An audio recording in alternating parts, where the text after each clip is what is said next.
राधे राधे महाराज जी, आपके चरणों में कोटि कोटि प्रणाम। महाराज जी, मेरा प्रश्न यह है कि जैसे आप बताते हैं कि नाम जप से ही सब हो जाएगा, परंतु नाम जप में हमारी रुचि कैसे उत्पन्न हो? ये कैसे हो पाएगा कि हृदय से नाम भजन स्वाभाविक न होई संग बिनु, भजन बिना नहीं प्रेम, छिनहु भजन न छाड़िए, धरिए या ध्रुव नेम। यदि भजनानंदी संत महात्माओं का संग हो, सत्संग हो, तो हमें रोज उसकी महिमा सुनने को मिले। हमें तो अगर रोज आप यहाँ नहीं आ सकते तो मोबाइल से तो सुन ही सकते हैं ना। तो हमारे अंदर रुचि पैदा होगी, जो हम सुनते हैं वही मनन होता है। जो हमारी महत्व बुद्धि नाम में हो जाए, जैसे हम रास्ते में जा रहे हैं और 5 रुपया पड़ा है, केवल 5 रुपया, हमारी महत्व बुद्धि तो पैर रुक जाएंगे कि नहीं रुक जाए, मन रुक जाएगा कि नहीं रुक जाएगा। अच्छा, आप लांग के चले जाओ तो मन बार बार चिंतन करेगा कि नहीं करेगा, 5 रुपए का करेगा। और कहीं 500 का पड़ा है तो झुक के उठाने की इच्छा आ जाएगी। तो रुपए में महत्व बुद्धि है तो देखो हमारा मन उसमें लग गया। अगर हमारी मन की वृत्ति धन रूप मानकर भगवान के नाम में लग जाए कि परम धन राधा नाम आधार, भगवान के नाम के बड़ा बल कोई नहीं, भगवान के नाम से बड़ा कोई ज्ञान नहीं, भगवान के नाम से बड़ी कोई संपत्ति नहीं, भगवान के नाम से बढ़कर कोई साधना नहीं, भगवान के नाम से बढ़कर कोई पुण्य नहीं, भगवान के नाम से बढ़कर के कुछ नहीं। भगवान भी दूसरे नंबर पर है, पहले भगवान का नाम है। भगवान से बड़ा भगवान का नाम है। भगवान ने तो अवतार के समय कुछ को ही तारा, नाम ने तो करोड़ों को तारा, असंख्यों को तारा, और तारते रहेगा और तार रहा है। इसलिए हम जब सत्संग सुनते हैं और नाम की महिमा सुनते हैं तब हमारी नाम में रुचि बढ़ती है। इसीलिए प्रथम भगत संतन कर संगा, पहली भक्ति है संतों का संग करें और शास्त्रों का स्वाध्याय करें। जो नाम महिमा से भरे हुए शास्त्र है, श्रीमद् भागवत है, रामचरितमानस है, और नाम महिमा की छोटी छोटी पुस्तिकाएं गीता प्रेस से निकली हुई हैं, आप उनको ले लीजिए और उनको पढ़िए। तो नाम में जब हमारी महिमा वाली बुद्धि हो जाए तब हमारा नाम में रुचि बढ़ती है। अभी नाम महिमाशाली नहीं दिखाई दे रहा। जैसे हमें अच्छा भोजन मिला तो नाम छूट गया, कोई दोस्त मिला तो नाम छूट गया, कोई काम में लग गए तो नाम छूट गया, क्योंकि नाम में महत्व बुद्धि नहीं है। अगर नाम में महत्व बुद्धि हो तो दोस्त से बात करते हुए भी अंदर चलता रहेगा राधा, बात भी करेंगे और बीच बीच में राधा राधा भी बोलने लगेगा। कब ये बात बंद करे यार, मेरा नाम छूट रहा है।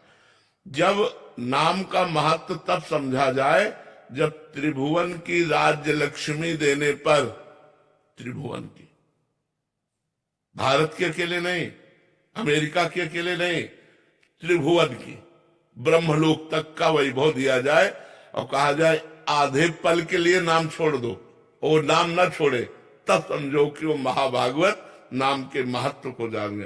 तो जब हम नाम की महिमा सुनते हैं तब हमारा मन उत्साहित होता है नाम जपने को। तो हम रोज सत्संग सुने। अगर हम संतों के पास नहीं पहुंच पाते तो बहुत से संतों की वाणी यूट्यूब में पड़ी हुई है। जिन संतों से आपका मन मिलता है, ऐसा लगता है कि इनकी वाणी से हमारा कल्याण होगा, वो सुनना चाहिए।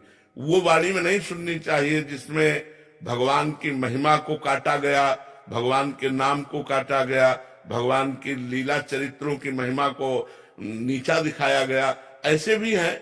तत्व एक है, इसको कोई नकार नहीं सकता।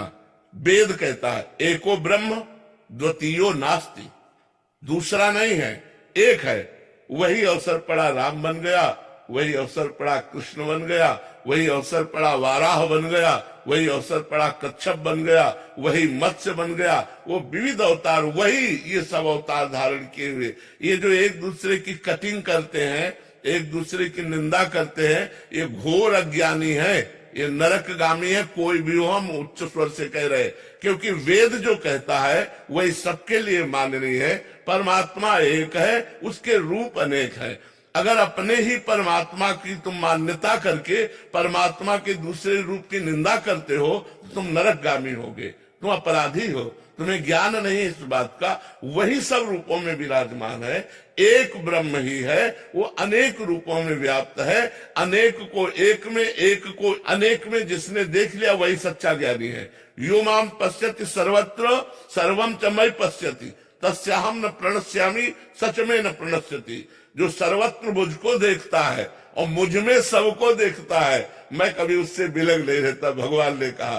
तो ये जब तक सच्चा शास्त्रों का ज्ञान नहीं होता तो एक दूसरे की निंदा करते रहते। तो हमको ये भी देखना है कि हमें सच्चे महात्माओं के प्रवचन सुनने हैं।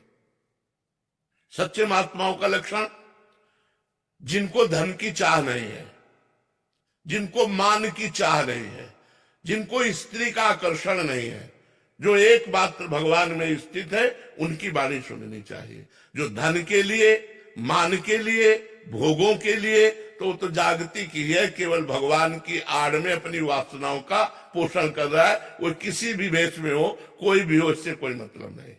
जिसका शुद्ध भाव केवल भगवान की चर्चा करना और उसी चर्चा में आनंदित हो जाना। मम गुण गावत पुलक शरीरा गदगद कंठ नैन बहनीरा।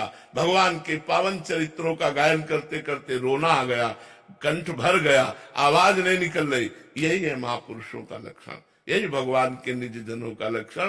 तो भगवान के प्यारे संतों की वाणी सुनने से भगवान के नाम में हमारी रुचि होने लगती है और जबरदस्ती जपना चाहिए।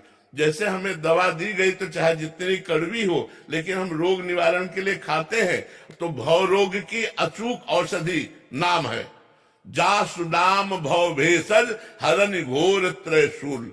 जिनका नाम दैहिक दैविक भौतिक तीनों तापों को मिटाकर आवागमन के चक्र से हमें उबार लेता है, वो भगवान का नाम भव रोग की अचूक औषधि है। जासु नाम भव भेषज, भेषज माने औषधि, भव माने संसार के आवागमन चक्र से मुक्त करने की औषधि है भगवान का नाम। खूब नाम जप करो, बार बार सत्संग सुनो, तो हमारी नाम में रुचि हो जाएगी।